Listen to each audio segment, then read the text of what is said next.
어서 이 가방을 가지고 이 집을 당장 떠나거라. 어서 가. 밤 11시였습니다. 서재 문이 닫혔죠. 윤태준 회장은 책상 위에 검은 가방 하나를 조용히 올려놓았어요.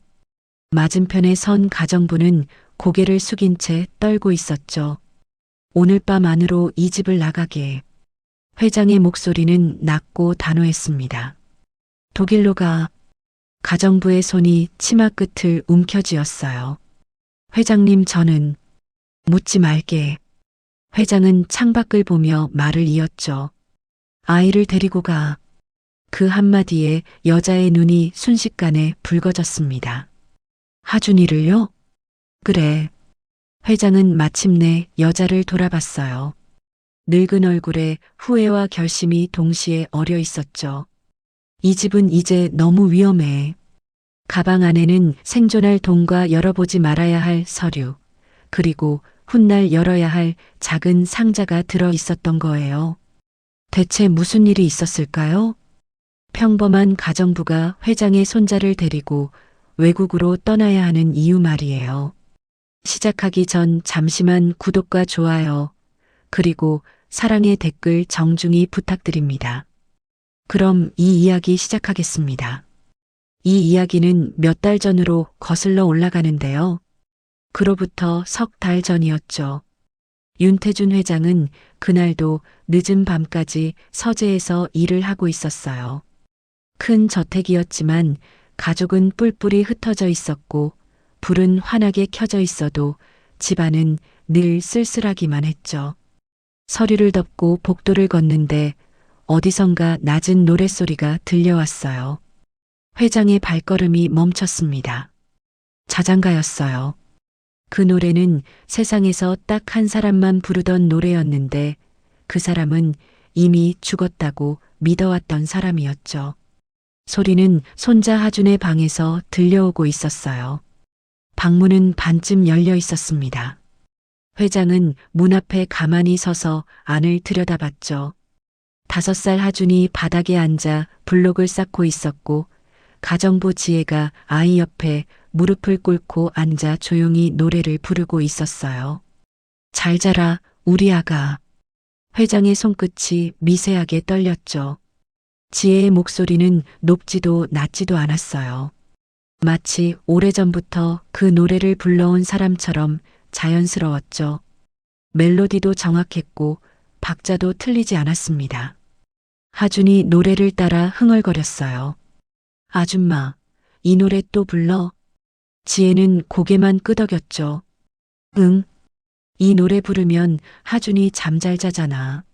하준이 블록을 쌓으며 말했습니다. 근데 아줌마가 매일 불러주는 자장가 난 너무 좋아. 그 말에 회장의 가슴이 철렁 내려앉았어요. 그 노래는 자기가 가장 잊고 싶었던 기억이었고 죽은 줄로만 알았던 딸이 어릴 적 잠들기 전에 불러달라던 노래였던 거죠. 지혜는 아이 머리를 쓰다듬으며 노래를 마쳤는데 왼손으로 쓰다듬고 있었어요. 회장은 문틀을 짚으며 지혜를 자세히 봤습니다. 왼손으로 아이 머리를 만지는 습관. 웃을 때 얼굴 한쪽이 약간 치켜 올라가는 느낌. 귀 뒤쪽에 있는 작은 검은 점. 모두 아주 작은 것들이었어요. 하지만 회장은 그 작은 것들에서 이상한 느낌을 받았죠. 하준이 갑자기 고개를 방문 쪽으로 향했습니다. 할아버지 오셨네? 할아버지도 이 노래 알아? 회장은 대답하지 못했어요. 지혜가 고개를 들어 문 앞을 봤는데 회장과 눈이 마주쳤죠. 지혜는 깜짝 놀라 얼른 고개를 숙였습니다. 죄송합니다, 회장님. 시끄러우셨나요? 회장은 잠시 침묵하다가 낮은 목소리로 물었어요. 그 노래 누가 가르쳐줬나? 지혜는 잠깐 망설이다가 대답했죠. 정확히는 모르겠지만 어릴 때 들었던 것 같습니다. 지혜는 나지막한 소리로 대답하고는 더 이상 말을 잇지 않았어요. 회장은 고개를 끄덕이고 돌아섰습니다. 하지만 그날 밤 회장은 서재로 돌아가지 않았어요. 불 꺼진 복도 한가운데 서서 한참을 멍하니 서 있었죠. 마음속에 뭔가 큰 균열이 생긴 것 같았습니다. 회장은 그 순간 알았어요. 이 집에서 곧 큰일이 벌어질 거라는 걸 말이죠. 그날 이후 윤태준 회장은 지혜를 따로 부르지 않았어요. 묻지도 확인하려 하지도 않았죠. 대신 지혜를 조용히 지켜보기 시작했습니다. 매일 아침 지혜는 똑같은 순서로 움직였어요. 부엌불을 켜고 물을 올리면 가장 먼저 하준이 쓰는 작은 그릇과 수저를 꺼냈죠. 그릇을 닦을 때도 작은 것부터 먼저 씻었고 수저도 항상 아이 손에 딱 맞는 크기로 골라주곤 했어요. 하준의 밥을 다 차린 뒤에야 어른들 식사 준비를 시작했습니다. 회장은 식탁에서 신문을 펼쳐들고 있었지만 사실은 지혜의 손놀림을 계속 지켜보고 있었죠. 지혜는 국을 뜰 때 항상 2번 맛을 봤어요. 먼저 숟가락 끝으로 간을 보고 다시 국물만 따로 한 번 더 맛보는 거예요. 회장의 손이 신문 위에서 멈췄습니다. 그 버릇은 누가 가르쳐 준 게 아니었어요. 자기 딸도 어릴 때부터 평생 그렇게 먹어왔던 거죠. 음식간을 맞출 때마다 꼭 2번씩 맛을 봤었습니다. 버릇이라는 건 말로 배우는 게 아니라 눈으로 보고 따라하며 자연스럽게 몸에 배는 거였어요. 그것을 가정부가 하고 있던 거예요. 회장은 그날 아침 내내 신문을 한 장도 넘기지 못했습니다. 오후가 되자 하준이 정원에서 놀다가 넘어졌어요. 작은 무릎에 피가 조금 맺혔고 아이는 울음을 꾹 참으려 애쓰고 있었죠. 지혜는 급하게 뛰어가지 않았어요. 천천히 걸어가서 아이 앞에 무릎을 꿇고 앉아 눈을 맞췄습니다. 많이 아파? 하준이 고개를 끄덕였어요. 조금. 그럼 조금만 울자. 그 말에 하준의 울음이 터져 나왔습니다. 회장은 창가에 서서 그 모습을 보고 있었어요. 가슴이 철렁 내려앉는 기분이었죠. 그 말투, 그 표현, 그 방식. 딸이 어릴 때 자주 쓰던 말이었던 거예요. 넘어져도 다쳐도 실수해도 딸은 항상 그렇게 말하곤 했었죠. 조금만 울게요. 그리고는 정말 조금만 울고 금방 웃곤 했었습니다. 회장은 창틀을 꽉 붙잡고 서 있었어요. 밤이 되자 지혜는 하준의 머리를 말려주고 있었습니다. 회장은 복도에서 그 모습을 지켜봤어요. 지혜는 수건으로 머리카락을 문지르지 않고 톡톡 눌러서 물기를 닦아주고 있었죠. 왼손으로 말이에요. 하준이 고개를 갸웃거리며 물었습니다. 아줌마는 왜 왼손으로만 해? 지혜는 잠깐 멈칫했어요. 편해서. 짧게 대답하고는 고개를 살짝 숙였죠. 말을 끝낼 때마다 늘 그렇게 시선을 내리는 습관이 있었어요. 딸도 어릴 때부터 똑같았었습니다. 회장은 더 이상 견딜 수가 없었어요. 그날 밤 혼자 서재에 앉아 술잔을 들었는데 손이 너무 떨려서 술이 입에 닿기도 전에 잔을 내려놓고 말았죠. 회장은 눈을 감았습니다. 살아있는 딸을 가정부로 부르며 살아왔다는 것, 손자 옆에 있는 친딸을 몰라봤다는 게 믿기지 않았어요. 아니, 어쩌면 처음부터 알고 있었는지도 모를 일이었죠. 그저 인정하기가 너무 두려웠을 뿐이었던 거예요. 회장은 비서를 불렀습니다.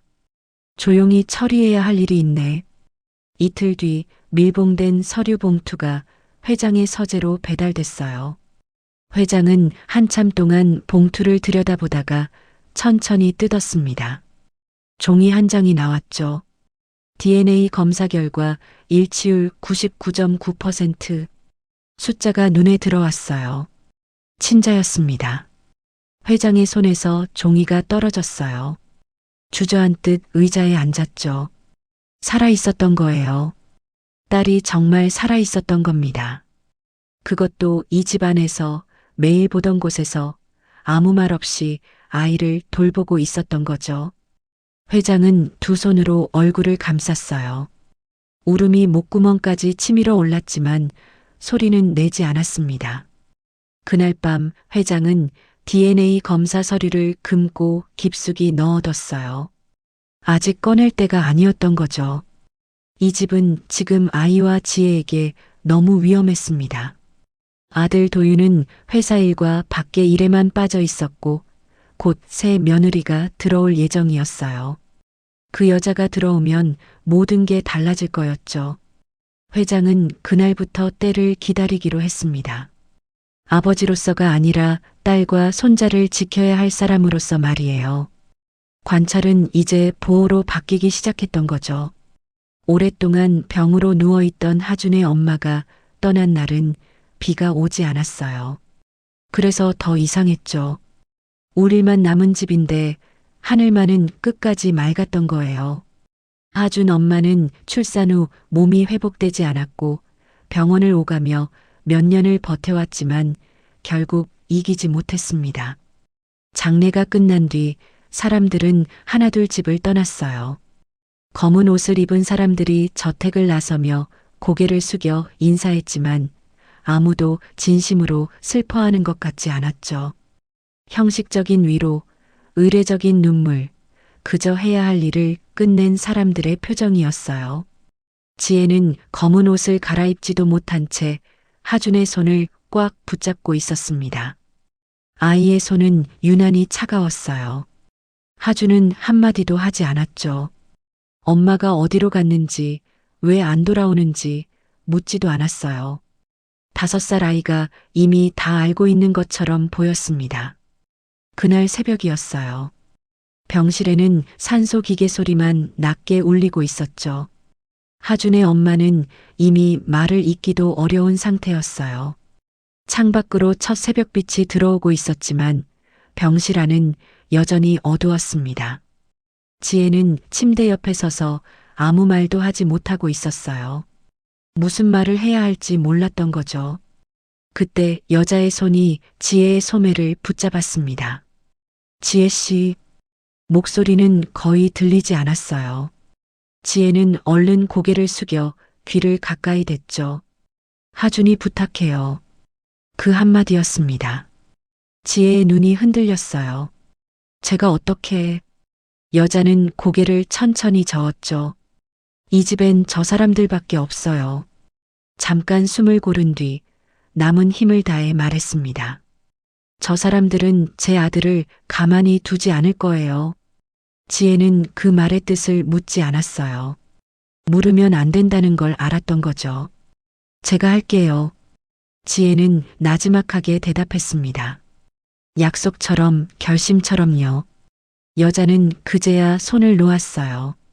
그리고 잠깐 후 기계 소리가 길게 이어졌습니다. 그날 이후 지혜는 하준의 가정부가 아니라 하준을 지켜야만 하는 사람이 되었어요. 하지만 그 평화는 오래가지 못했죠. 49제도 채 끝나지 않은 어느 날 집에 낯선 여자가 들어왔습니다. 강서희였어요. 새 며느리였죠. 검은 옷도 벗기 전인데 여자는 집안을 둘러보기 시작했어요. 현관에서 거실로, 거실에서 식당으로, 심지어 정원까지 천천히 시선을 옮기며 살폈죠. 눈빛은 집을 보는 게 아니라 값을 따지는 눈이었어요. 무엇이 얼마나 가치 있는지, 무엇부터 손에 넣어야 하는지 계산하는 눈빛이었습니다. 서희는 하준을 보더니 입꼬리를 살짝 올렸어요. 아이가 생각보다 크네요. 그 말에는 따뜻함이라곤 전혀 없었죠. 벌써 5살이군요. 누구한테 묻는 것도 아니었어요. 그냥 확인하는 말투였습니다. 지혜는 본능적으로 아이를 자기 쪽으로 살짝 끌어당겼어요. 서희의 시선이 그 작은 움직임을 놓치지 않았죠. 가정부세요?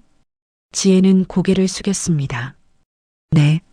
서희는 잠시 지혜를 위아래로 훑어보더니 천천히 말했어요.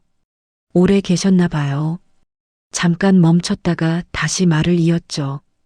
아이랑 많이 가까워 보이네요. 그 말은 인사가 아니었어요. 경고였습니다. 지혜는 대답하지 않았어요. 다만 아이 손을 더 꽉 잡았을 뿐이죠. 그날 밤 윤태준 회장은 서재에 홀로 앉아 있었습니다. 창밖으로 저택의 불빛이 하나씩 꺼지는 걸 보며 낮게 중얼거렸어요. 이제부터가 시작이구나. 회장은 알고 있었습니다. 며느리를 잃은 뒤 이 집에 들어온 여자가 결코 조용히 지나가지 않을 거라는 거요.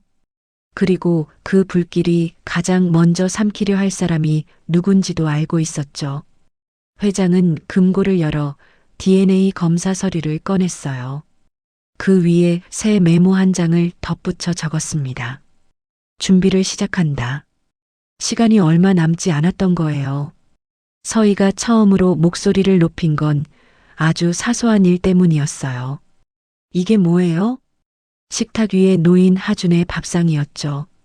아이 몫의 국은 식지 않게 뚜껑이 덮여 있었고 밥 위에서는 아직 김이 올라오고 있었어요. 지혜는 고개를 숙였습니다. 하준이 저녁입니다. 서희는 국을 한번 내려다보더니 숟가락으로 국그릇 가장자리를 툭 쳤어요. 애가 이걸 다 먹어요? 먹을 만큼만 담았습니다. 내가 물은 건 그게 아니잖아요.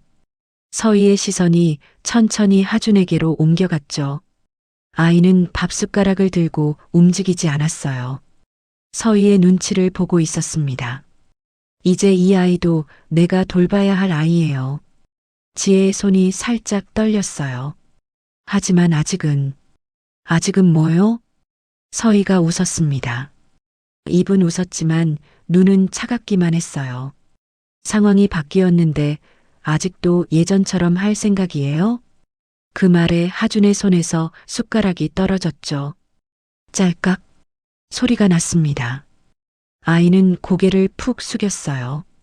아줌마 나 밥 안 먹어도 돼. 그 순간 지혜의 가슴이 철렁 내려앉았어요. 아니야. 지혜는 아이 앞에 쪼그려 앉았습니다. 먹어야지. 아줌마가 옆에 있을게. 그때였어요. 지금 뭐 하시는 거예요? 서희의 목소리가 차갑게 갈라졌죠. 가정부가 집안일만 하면 되지. 아이 교육까지 관여해요? 지혜는 고개를 들지 않았어요. 부인님, 하지 말라고요. 서희가 한 걸음 다가왔습니다. 가정부가 선을 넘는 것 같은데요. 지혜가 조심스럽게 아이를 자기 뒤로 감쌌어요. 그 움직임을 본 서희의 눈빛이 차갑게 식었죠. 지금 날 막는 거예요? 다음 순간이었습니다. 철서? 소리가 집안에 울렸어요. 지혜의 얼굴이 옆으로 확 돌아갔죠. 아무도 소리를 내지 못했습니다. 하준이 지혜의 치마를 꽉 붙잡았어요. 아줌마. 아이의 목소리가 떨렸습니다. 아줌마 떠나지 마. 나 무서워. 그 말에 지혜의 눈이 순식간에 붉어졌어요. 하지만 울지 않았습니다. 지혜는 천천히 그 자리에 무릎을 꿇었어요. 차가운 대리석 바닥이었죠. 죄송합니다. 서희가 놀란 눈으로 지혜를 내려다봤어요. 지금 뭐 하는 거예요? 죄송합니다. 지혜는 고개를 숙인 채 다시 말했습니다. 제가 나서지 말았어야 했습니다. 그 말은 항복처럼 들렸지만 사실은 아이를 지키기 위한 선택이었어요. 하준이 지혜의 어깨에 얼굴을 묻었습니다. 아줌마 여기 있어줘. 나 혼자 두지 마. 지혜는 아이를 끌어안고 나지막하게 말했어요. 아줌마가 끝까지 지킬게. 그 장면을 복도 끝에서 윤태준 회장이 보고 있었습니다. 한 걸음도 움직이지 못한 채요. 따귀를 때리는 순간부터 무릎이 바닥에 닿는 순간까지 모든 걸 다 봤던 거예요. 회장의 손이 천천히 주먹으로 말렸습니다. 그래. 낮은 목소리였어요. 이제 결정했다. 그날 밤 서희는 몰랐죠. 자기가 때린 건 가정부의 뺨이 아니라 이 집에서 넘지 말았어야 할 선이었다는 거요. 그리고 그 선을 넘은 순간부터 이 집의 운명이 이미 정해졌다는 것도 말이에요. 회장은 서재로 돌아가 금고를 열었습니다. DNA 검사 서류 위에 새로운 메모를 적었어요. 내일 밤. 더 이상 기다릴 수 없었던 거죠. 그날 밤 지혜는 잠을 이루지 못했어요. 하주는 지쳐서 먼저 잠들었지만 자면서도 작은 손으로 지혜의 옷자락을 꼭 쥐고 있었죠. 지혜는 아이 손을 떼어낼 수가 없었습니다. 그때 문 밖에서 아주 낮은 노크 소리가 들렸어요. 지혜 씨, 회장이었습니다. 지혜는 순간 숨을 삼켰어요. 아이를 깨울까봐 소리도 내지 못하고 조심스럽게 문을 열었죠. 회장은 평소보다 더 늙어 보였습니다. 등이 굽어 있었고 눈은 충혈돼 있었어요. 아이잖아? 네. 회장은 고개를 끄덕였죠. 잠깐만 따라오게. 서재였습니다. 불은 하나만 켜져 있었고 책장 사이로 긴 그림자가 드리워져 있었어요. 회장은 책상 서랍을 열더니 검은색 가방 하나를 꺼내 테이블 위에 올려놓았습니다. 이거 들고 떠나게. 지혜는 말을 잃었어요. 어디로요? 독일. 짧은 대답이었죠. 지혜의 얼굴이 순식간에 하얘졌습니다. 회장님, 저는 설명할 시간 없어. 회장이 말을 끊었어요. 이 집은 이제 아이한테도 자네한테도 안전하지 않아. 지혜는 천천히 고개를 숙였습니다. 그럼 하준이는요? 회장은 잠시 말을 잇지 못했어요. 그리고 한참 뒤에야 입을 열었죠. 같이 데려가. 그 한마디에 지혜의 눈이 순식간에 붉어졌습니다. 회장은 가방을 밀어놓으며 말했어요. 아내는 자네랑 아이가 당장 살아남을 돈이 있네. 그리고 당분간 절대 열어보지 말아야 할 서류도 들어있어. 지혜는 가방을 열지 않았습니다. 열면 울어버릴 것 같았어요. 회장은 작은 상자 하나를 따로 꺼냈죠.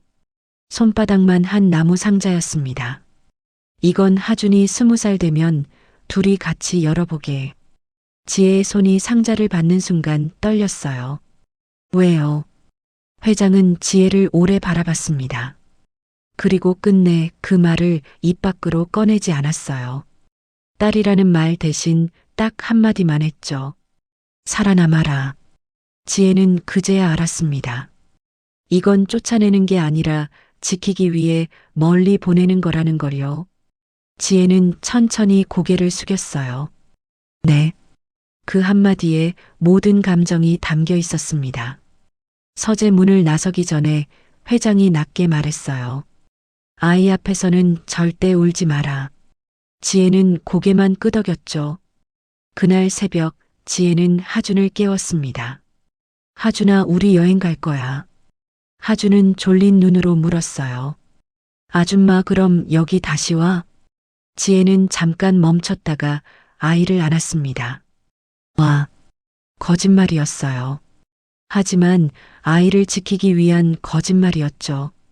저택을 나서는 순간 지혜는 뒤돌아보지 않았습니다. 뒤돌아보면 무너질 것 같았어요. 그리고 2층 창문 뒤에서 회장은 불도 켜지 않은 채 그 뒷모습을 보고 있었죠. 주먹이 떨렸습니다. 미안하다. 그 말은 바람에 흩어졌어요. 그날 이후 저택에서는 자장가가 사라졌습니다. 하지만 회장은 알고 있었어요. 그 노래는 끝난 게 아니라 멀리 가서 다시 울릴 준비를 하고 있다는 걸 말이죠. 독일의 겨울은 추웠어요. 지혜와 하준이 작은 아파트에 처음 도착한 날 창밖으로 눈이 내리고 있었죠.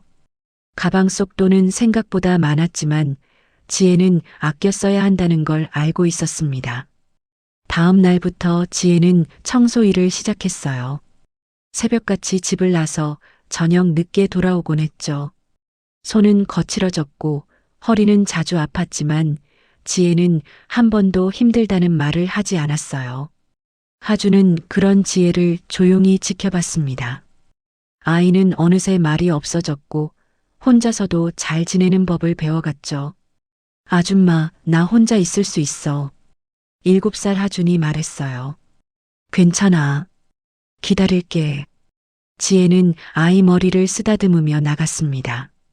시간이 흘렀어요. 하주는 학교에서 수학을 가장 잘했고 10살이 되자 컴퓨터를 독학으로 배우기 시작했죠. 지혜가 어렵게 구한 낡은 노트북으로 밤늦도록 뭔가를 만들곤 했어요. 뭐 하는 거야? 지혜가 물었습니다. 공부해요. 하주는 짧게 대답했죠. 하지만 그 눈빛에는 뭔가 다른 게 있었어요. 15살이 되자 하주는 키가 훌쩍 컸습니다. 어느 날 지혜가 청소 일을 하다 넘어졌어요. 계단에서 굴러 팔에 큰 상처가 났죠. 하주는 그날 밤 지혜의 팔에 붕대를 감아주며 말했습니다. 이제 그만하세요. 내가 할게요. 지혜는 고개를 저었어요. 아니야. 아직은 내가 더 해야 해. 아줌마.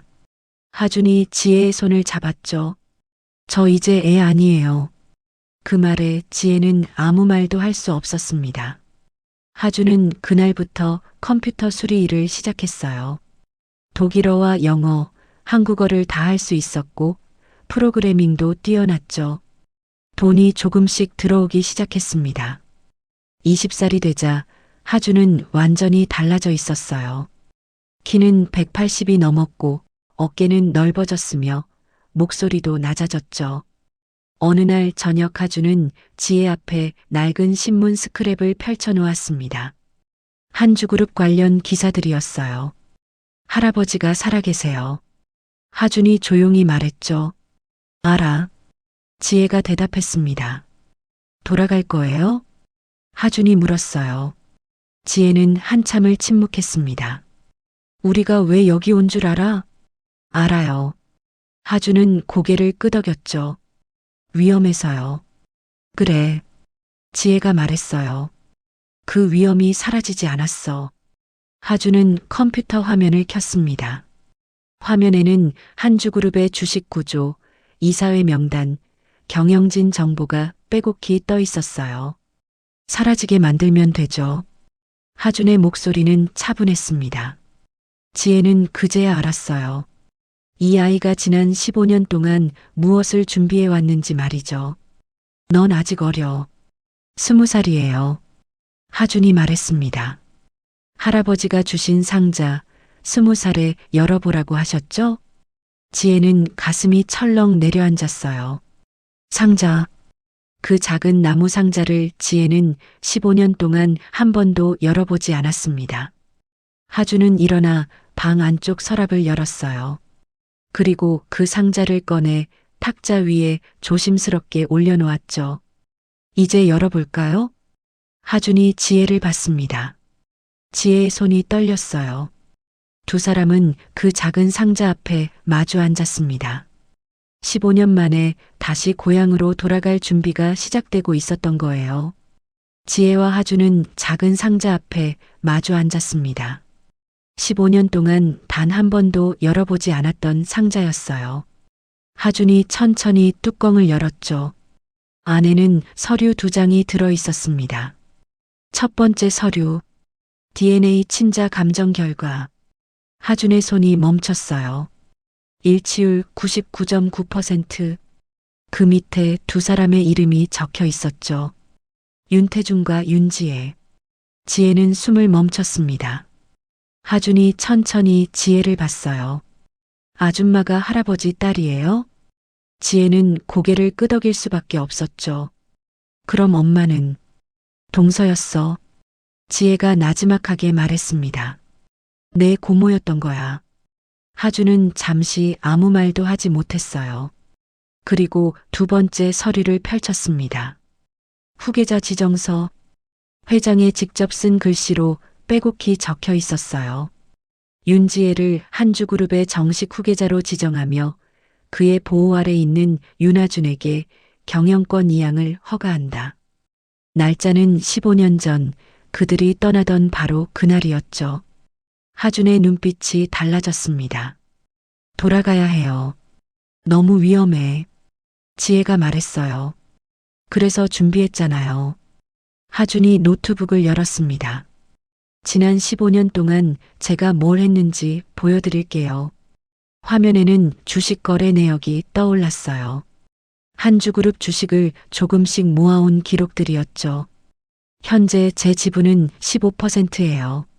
하준이 조용히 말했습니다. 회장님이 30%, 도윤 씨가 20%, 서희 씨가 10%, 나머지는 소액 주주들이고요. 지혜는 말을 잃었어요. 내가 이걸 언제? 15살 때부터요. 하준이 대답했죠. 이제 돌아가서 끝낼 수 있어요. 지혜는 말했어요. 그래, 이제 돌아가자. 한 달 뒤 한주그룹 본사 로비였습니다. 지혜와 하준이 유리문을 밀고 들어섰어요. 15년 만에 귀환이었죠. 엘리베이터 앞에서 한 여자가 걸어오고 있었습니다. 강서희였어요. 서희는 지혜를 보자 걸음을 멈췄죠. 당신은? 목소리가 떨렸습니다. 오랜만입니다, 부인님. 지혜가 차분하게 말했어요. 서희의 얼굴이 창백해졌습니다. 어떻게 이곳에 살아남았기에? 지혜가 미소 지었어요. 그리고 돌아왔습니다. 그 옆에 선 하준을 보고 서희는 더욱 놀랐죠. 하준이? 안녕하세요. 하준이 정중하게 인사했습니다. 오랜만이네요. 서희는 뒤로 물러섰어요. 당신들이 왜? 이사회에 참석하러 왔습니다. 하준이 서류 봉투를 들어보였죠. 주주 자격으로요. 서희의 눈이 흔들렸습니다. 이틀 후 이사회장, 회장을 포함한 이사들이 모두 모여 있었어요. 윤태준 회장은 입구에서 들어오는 지혜와 하준을 보고 천천히 일어섰습니다. 눈가가 붉어졌죠. 하지만 아무 말도 하지 않았어요. 하준이 앞으로 나섰습니다. 안녕하십니까? 15% 지분을 보유한 주주 윤하준입니다. 회의장이 술렁였어요. 오늘 이 자리에서 중요한 발표를 하나 하겠습니다. 하준이 화면을 켰죠. 지난 5년간 한주그룹에서 발생한 횡령 내역입니다. 화면에 빼곡한 숫자들이 떠올랐어요. 총 300억 원이 빠져나갔으며 그 돈은 모두 한 사람의 계좌로 흘러갔습니다. 하준이 서희를 봤습니다. 강서희 이사님. 서희의 얼굴이 하얘졌어요. 이건 증거는 충분합니다. 하준이 서류들을 테이블에 펼쳐놓았죠. 검찰에도 이미 제보했습니다. 회의장 문이 열리며 두 사람이 들어왔어요. 경찰이었습니다. 강서희 씨 횡령 및 배임 혐의로 동행해 주시겠습니까? 서희는 자리에서 무너져 내렸죠. 윤태준 회장은 창밖을 보고 있었습니다. 지혜와 눈이 마주쳤어요. 회장이 아주 작게 고개를 끄덕였죠. 잘했다. 그 눈빛이 말하고 있었습니다. 이사회가 끝난 뒤 회장은 지혜와 하준을 서재로 불렀어요. 15년 만에 다시 들어선 서재였습니다. 아무것도 변하지 않았죠. 같은 책상, 같은 의자, 같은 창문. 하지만 세 사람은 모두 달라져 있었어요. 회장은 한참을 말없이 서 있다가 천천히 입을 열었습니다. 미안했다. 목소리가 떨렸어요. 너를 보내야 했던 게 아버지로서 할 수 있는 최선이었어. 지혜는 고개를 저었죠. 알고 있었어요. 그래도 회장의 눈가가 붉어졌습니다. 너를 가정부로 부르면서도 아무 말 못했던 게 그게 가장 미안해. 지혜가 앞으로 걸어갔어요. 아버지. 15년 만에 부르는 말이었습니다. 회장은 그 한마디에 무너져 내렸어요. 지혜를 끌어안으며 소리 없이 울었죠. 살아있어줘서 고맙다. 내 딸. 회장이 떨리는 목소리로 말했습니다. 정말 고맙구나. 하준은 그 모습을 조용히 지켜보고 있었어요. 한참 뒤 회장이 하준을 불렀습니다. 하준아. 네, 할아버지. 잘 컸구나. 회장이 하준의 어깨에 손을 올렸어요. 내 아버지가 못했던 걸 내가 해냈어. 하준은 고개를 숙였죠. 할아버지가 준비해 주신 덕분입니다. 아니야. 회장이 고개를 저었습니다. 너와 지혜가 살아남았기 때문이야. 회장은 책상 서랍을 열어 한 장의 서류를 꺼냈어요. 이건 15년 전에 준비했던 경영권 이양 서류야. 이제 너에게 줄 때가 된 것 같구나. 하준이 놀란 눈으로 서류를 봤습니다. 저한테요? 그래. 회장이 웃었어요. 한주그룹은 이제 내 몫이야. 지혜가 회장을 봤죠. 아버지는요? 나는 이제 쉬어야지. 회장이 창밖을 봤습니다. 평생 일만 하다 보니 정작 중요한 걸 놓쳤어. 가족을 말이야. 이제 남은 시간은 너희와 함께 보내고 싶구나. 석 달이 흘렀어요. 하주는 한주그룹의 새로운 대표이사가 되었고 지혜는 이사로 취임했습니다. 저택에는 다시 웃음소리가 돌아왔죠. 어느 저녁 회장은 복도를 걷다가 멈춰 섰어요. 어디선가 낮은 노랫소리가 들려왔던 겁니다. 자장가였어요. 15년 만에 다시 들리는 노래였죠. 회장은 소리나는 쪽으로 천천히 걸어갔습니다. 거실이었어요. 지혜가 소파에 앉아 조용히 노래를 부르고 있었죠. 옆에는 아무도 없었지만 지혜는 혼자 그 노래를 부르고 있었어요. 잘 자라, 우리 아가. 회장이 문가에 섰습니다. 지혜가 고개를 들어 회장을 봤어요. 아버지, 그 노래. 회장이 나지막하게 말했죠. 엄마가 불러주던 노래지? 지혜는 고개를 끄덕였습니다. 네. 제가 어릴 때부터 들었던 노래예요. 하준이한테도 불러줬고요. 회장은 지혜 옆에 앉았어요. 한 번 더 불러줄 수 있겠니? 지혜는 미소 지으며 다시 노래를 시작했습니다. 잘 자라, 우리 아가. 회장은 눈을 감고 그 노래를 들었어요. 오랫동안 잃어버렸던 딸의 목소리. 다시는 듣지 못할 줄 알았던 노래. 모든 게 제자리로 돌아온 것 같았죠. 노래가 끝나자 회장이 지혜의 손을 잡았습니다. 다시 돌아와줘서 고맙다. 저야말로 고마워요, 아버지. 창밖으로 저녁 노을이 지고 있었어요. 긴 이별 끝에 돌아온 평화였습니다. 그리고 이제야 비로소 이 집에는 진짜 가족이 살게 된 거예요. 이 이야기가 당신께 작은 여운을 남겨드렸다면 구독과 좋아요, 그리고 사랑의 댓글 정중히 부탁드립니다. 구독과 좋아요는 제게 큰 힘이 됩니다. 끝까지 시청해 주셔서 감사합니다.